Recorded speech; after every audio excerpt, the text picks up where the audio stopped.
Students, we are discussing the basics of the matrices. In this sequence, today we proceed to the orthogonal matrices and related topics. तो बच्चों, हम लोगों ने matrix में बहुत सी चीज़ें सीख ली हैं. आज हम लोग सीख लेते हैं ऑर्थोगोनल मैट्रिक्स किसको कहते हैं. तो देखिए, बहुत ही आसान सा टॉपिक है. एक स्क्वायर मैट्रिक्स है और इस मैट्रिक्स को, स्क्वायर मैट्रिक्स को ही हम ऑर्थोगोनल कह देंगे अगर ये क्या करती है, ये प्रॉपर्टी होल्ड कर लेती. कौन सी? a into A dash is equal to A into A dash into A. तो कोई भी स्क्वायर मैट्रिक्स ऑर्थोगोनल बन जाती है अगर उसके अंदर ये प्रॉपर्टी आती है. तो हम कहेंगे a square matrix is said to be orthogonal if it is a into A dash is equal to I A dash into A. तो ये प्रॉपर्टी हमको ध्यान रखनी है. ऑर्थोगोनल मैट्रिक्स, तो कोई भी स्क्वायर मैट्रिक्स अगर इस प्रॉपर्टी को होल्ड करती है तो ये मैट्रिक्स कहलाती है ऑर्थोगोनल मैट्रिक्स. तो यहाँ पर ए एक ऑर्थोगोनल मैट्रिक्स हुई क्योंकि ये इस प्रॉपर्टी को होल्ड कर रही है. इसी तरीके से एक दूसरी प्रॉपर्टी हमारे पास है जिसको हम लोग कहते हैं यूनिटरी मैट्रिक्स. Unitary matrix. अब यूनिटरी मैट्रिक्स में क्या होगा, इसमें भी अगर ए कोई स्क्वायर मैट्रिक्स है तो इस मैट्रिक्स को हम यूनिटरी मैट्रिक्स कह सकते हैं अगर वो क्या हो जाए, A into A theta is equal to I is equal to A theta into A. बच्चों, हम लोग जानते हैं ए थीटा क्या होता है. ए थीटा का मतलब होता है एक स्क्वायर मैट्रिक्स का ट्रांसपोज और उसका कॉन्जुगेट. तो A theta is the conjugate of A transpose matrix of square matrix. तो कोई भी स्क्वायर मैट्रिक्स है उसको हम कहेंगे यूनिटरी मैट्रिक्स. कब? जब उस मैट्रिक्स का उसकी कॉन्जुगेट ट्रांसपोज मैट्रिक्स के साथ प्रोडक्ट करने पर हमको आइडेंटिटी मैट्रिक्स मिल जाए. एक बात यहाँ पे नोट करने लायक ये है कि अगर if A is a real matrix,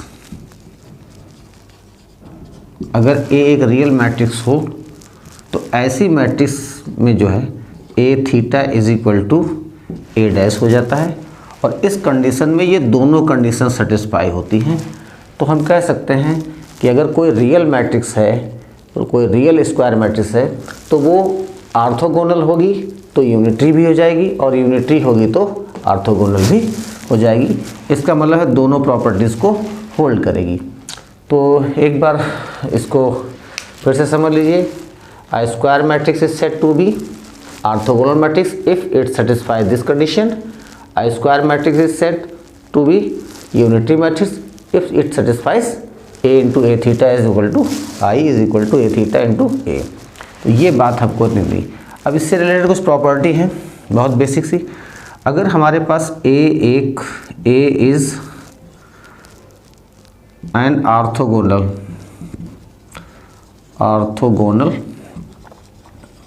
matrix. अगर ए कोई ऑर्थोगोनल मैट्रिक्स है तो जो इसका डेट होता है, ध्यान रखेंगे हम लोग, इसकी डेट वैल्यू जो होती वो होती ±1. दूसरी चीज़ है, अगर ए एक ऑर्थोगोनल मैट्रिक्स है तो ए डैश भी इज आल्सो ऑर्थोगोनल मैट्रिक्स. यानी इसका ट्रांसपोज करेंगे वो भी ऑर्थोगोनल मैट्रिक्स निकलेगी. इसका इन्वर्स करेंगे ये भी एक ऑर्थोगोनल मैट्रिक्स होगी. और अगर हमारे पास कोई दो मैट्रिसेस हैं of same order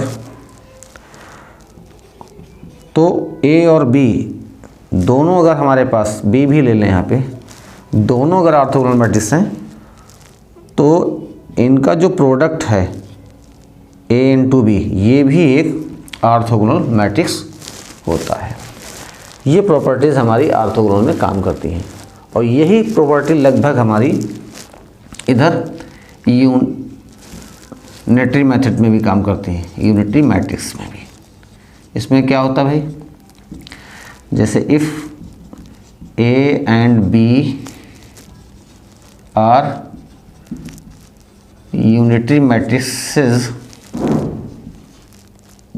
then first part क्या था, हमने डेट निकाली थी, तो यहाँ पे क्या करेंगे, डेट तो निकालेंगे लेकिन मॉडुलस ऑफ डेट लिखेंगे। क्या लिखेंगे, modulus, mod of det A is equal to 1।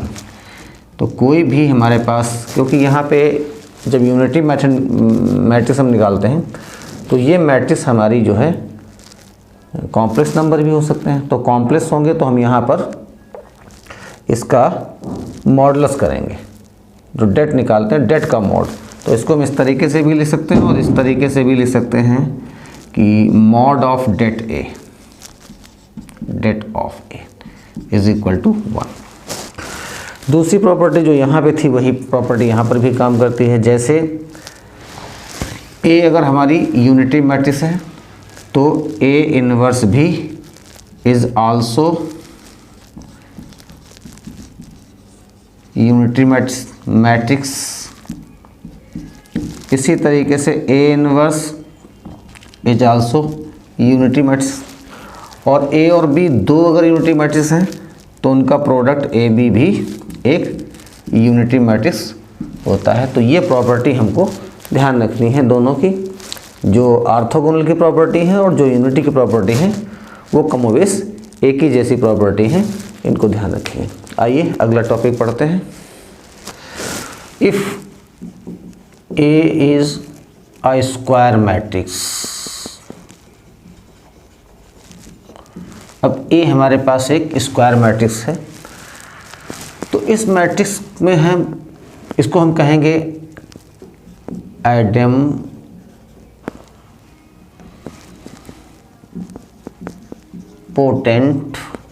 इस मैट्रिक्स को ही हम कहेंगे एडेम्पोटेंट। कब कहेंगे, when A square is equal to A. अगर कोई स्क्वायर मैट्रिक्स हो तो वो मैट्रिक्स कहलाती है एडेम्पोटेंट। कब, when A square is equal to A. First condition हो गई, डिफाइन भी आप इसी तरीके से करेंगे। सेकंड कंडीशन क्या हो जाती है, इसी मैट्रिक्स को हम कहते हैं इनवोल्यूटरी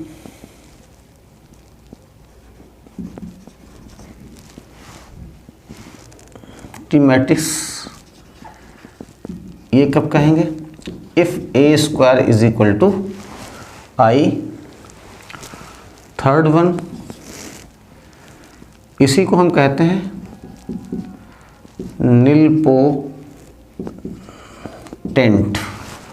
निलपोटेंट मैट्रिक्स। कब कहेंगे, A raise to K is equal to 0। और इसी को हम कहेंगे periodic matrix if A raise to K plus 1 is equal to A. अब इन सबको समझना हमें एक साथ में समझते हैं। If A is square matrix then it is said to be idempotent matrix if A square is equal to A. तो ए स्क्वायर की वैल्यू निकालें, ए के इक्वल आ जाए तो आइडेम्पोटेंट कहलाएगी। A square is equal to I आ जाए तो इनवॉल्यूटरी मैट्रिक्स कहलाएगी। A raise to K is equal to null matrix. ये क्या है, this is the null matrix. Null matrix, तो ये नल मैट्रिक्स हमारी कहलाएगी।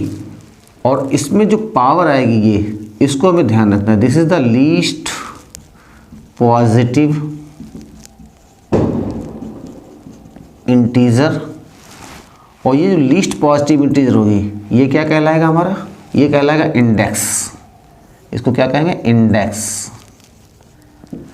तो a square matrix is said to be nilpotent of index k if a raised to k is equal to 0 where k is the least positive integer।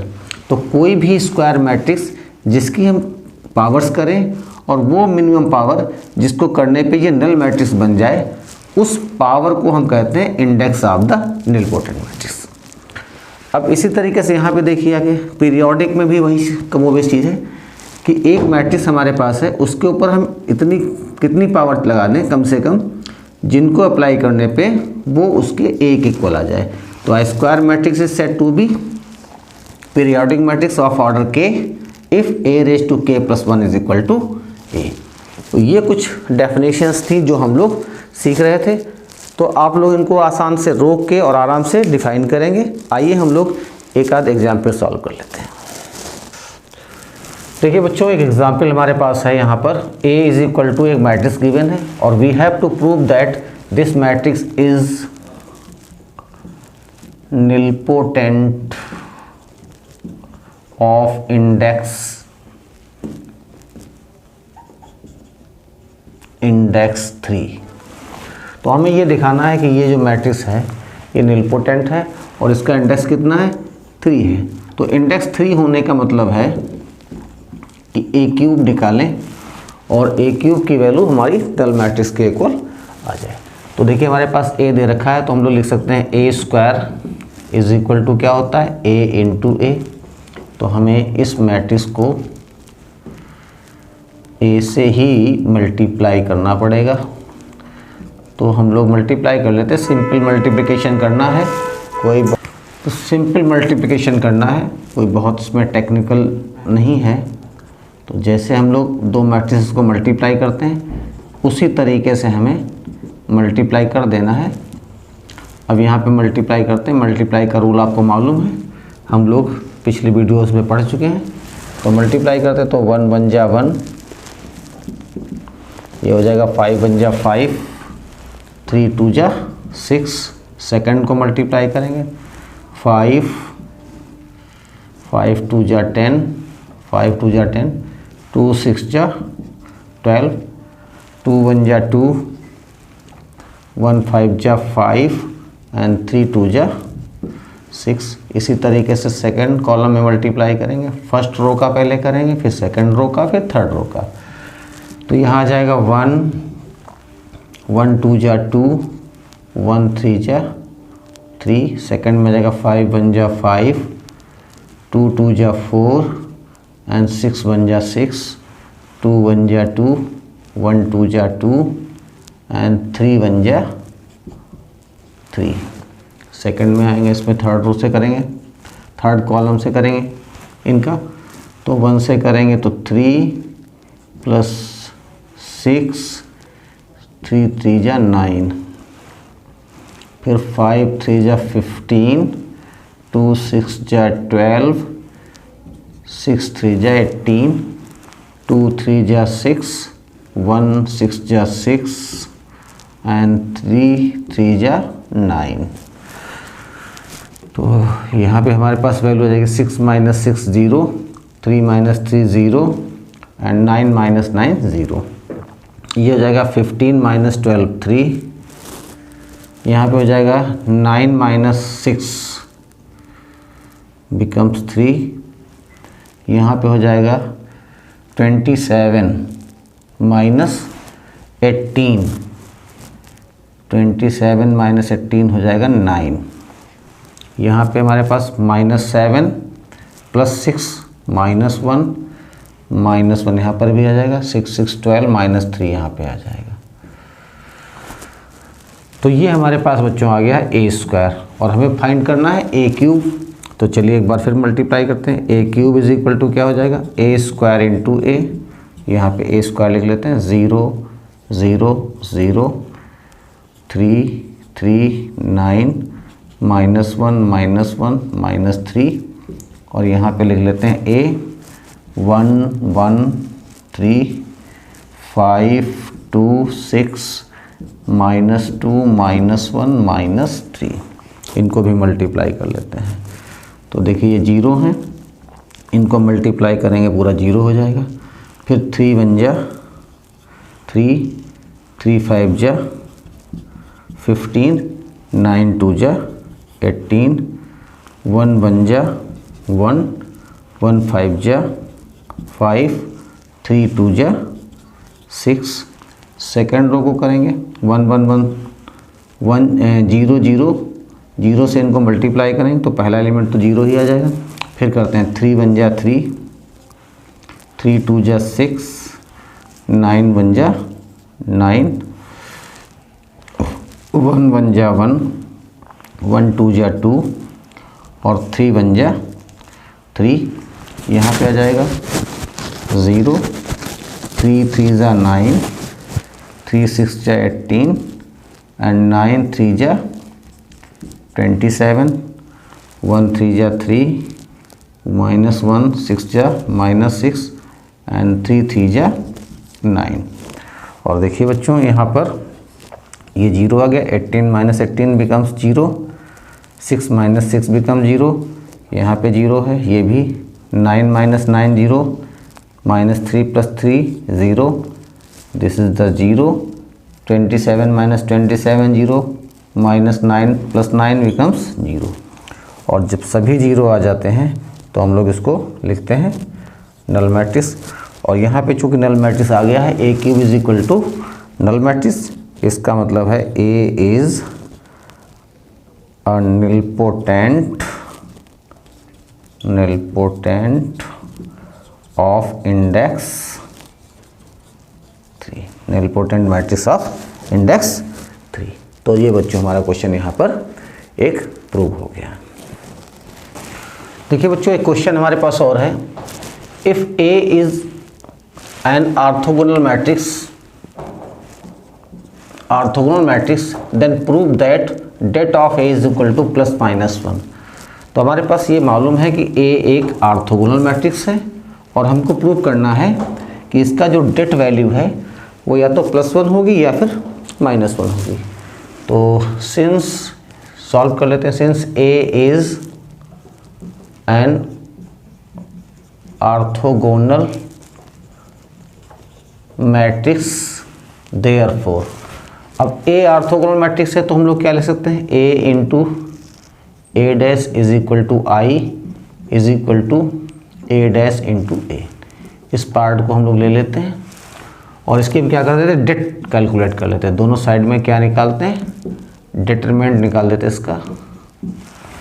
तो देखिए बच्चों हम लोगों ने पढ़ा था A और B दो मैट्रिक्स हों, उनका det निकालना हो तो हम क्या करते हैं, A det × B det कर देते हैं।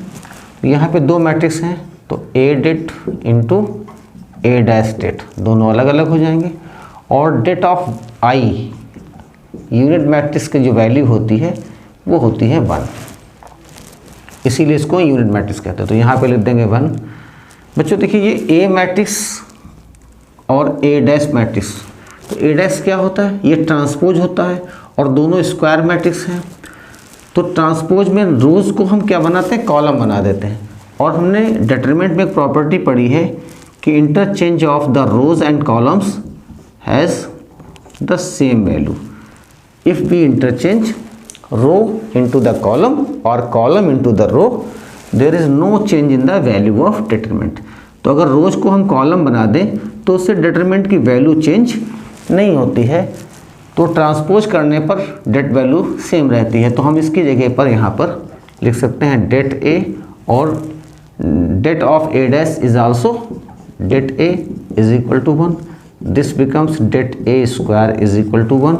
और यहाँ से हम स्क्वायर रिमूव करेंगे तो यहाँ पे हो जाएगा ±√1, hence det of A is equal to ±1।